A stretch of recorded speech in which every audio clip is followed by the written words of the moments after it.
在西藏，朗达玛灭佛后，宁玛教法还没有得到复兴，咒师们大多数隐居在山林，秘密修行。当时，第一代左倾法王白马仁增在青浦桑耶一带闭关，于大圆满法获得无上成就。他广摄弟子，秘密传法，被人们尊称为左倾巴白马仁增，意思是大圆满者白马仁增。在五世达赖喇嘛的敦请和莲花生大士的多次授记下，60高寿的左倾仁波切启程前往康区，在今玉树州杂多县修建了第一座大圆满左倾寺，叫格吉左倾寺。1684年，尊者与3位星子来到莲花生大士修行和加持过的康区德格县境内的圣地如当村。瑞相圆满，机缘巧合，左倾仁波切驻扎在这里，广传大圆满法门，四面八方的修行者慕名前来。德格土司就是其中一位，他出资援建了左倾寺大雄宝殿，属于当时康区最雄伟、最庄严的佛殿。自此，大圆满左倾寺的弘法事业日益发展，成为弘传大圆满法门的著名寺院。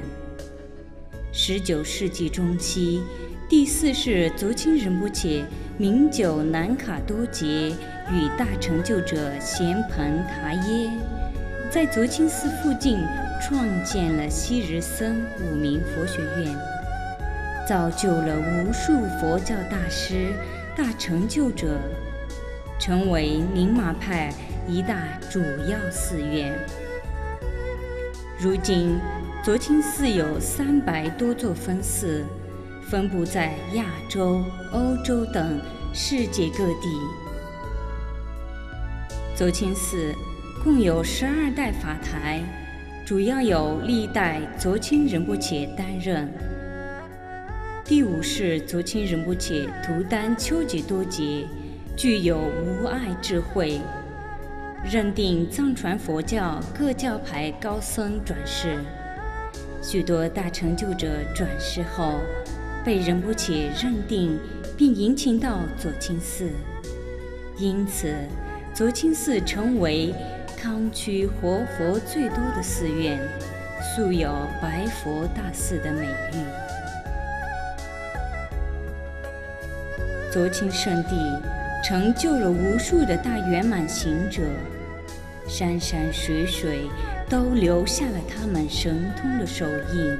足迹、经书匣子印记等珍贵的圣迹。许多修行者在这里得到弘化。左倾这片美丽的土地是如莲师刹土般殊胜的功德圣地，如今它正以9成之最的大圆满佛法利益无量众生，引导众生进入解脱和大乐的净土。